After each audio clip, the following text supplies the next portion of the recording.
Alam mo bang may bagong menu na naman ang The Venue? House of Sizzler dito sa Hamdan Street. Kaya tara!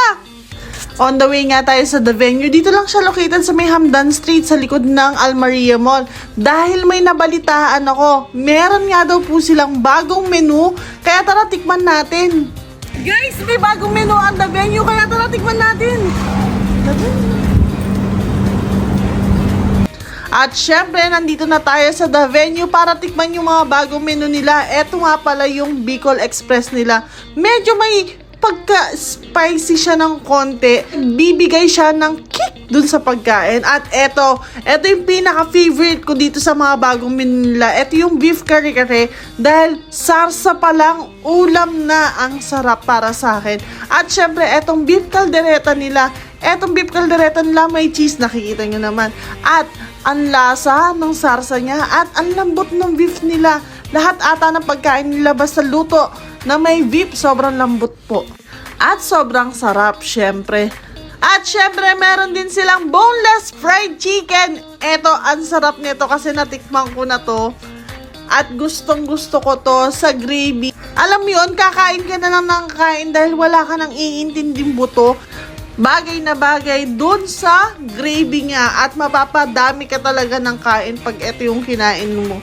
Alam mo yung pagkaluto ng manok niya, parang lutong bahay, nakakamiss talaga to kaya masasarapan ka dito. At meron din silang sinigang na bangus, ito talaga mapapahigup ka talaga sa sabaw dito dahil sobrang lasa niya at gustong gusto ko yung belly na to. Mula nga nung nagbukas ng The Venue, parang 2 times a month ata kami pumupunta dito. Kung hindi yung ribeye steak na tagda 29, yung pasta nila. Tapos samahan mo pa ng promotion from Monday to Thursday, meron silang promo. Ito nga kinakain ko ngayon yung beef sisig nila. Ang lasa netong beef sisig nila. Tapos ang daming sibuyas. Medyo may kick din ng spice. At eto naman para sa may hilig sa maanghang, dapat subukan nyo yung Bicol Express nila. Ang spicy na putahe na ito ay beef. Ayan, na niluto sa coconut milk at chili peppers. Kaya siguradong tatangkilikin ng mga mahilig sa spicy. Mapapa-extra rice ka talaga. At syempre, eto yung pinaka favorite ko ngayon dito sa mga bagong menu nila. Eto yung beef kare-kare. Super classic na Filipino food talaga tong beef kare-kare. Para sa akin, eto yung comfort food ko. Syempre, ang lambot ng beef niya itself at may gulay.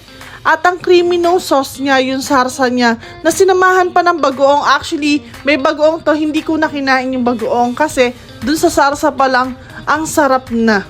At syempre, ito naman kasunod natin is yung beef kare-kare na ang daming cheese sa taas na nag-add talaga dun sa flavor.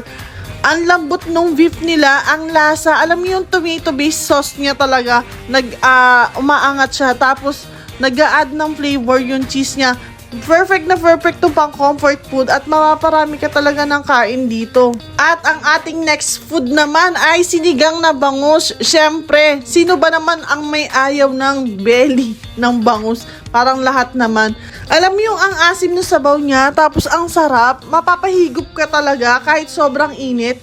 Tapos yung bangus pa niya, ang daming belly, so mapapakain ka talaga at mapapa-extra rice ka sa sarap ng pagkain. At syempre, etong boneless fried chicken. Ang crispy na itong boneless fried chicken na to. Ang sarap ng pagkakamarinade niya. At ang sarap ng gravy. Perfect na perfect siya dun sa manok niya. Parang lutong bahay na pagkaluto. Kaya sobrang sarap. Kaya sa mga kabayan ko nagki-crave ng Filipino food, pumunta na kayo dito sa The Venue. At eto yung location nila. Ayan, kita-kits dito!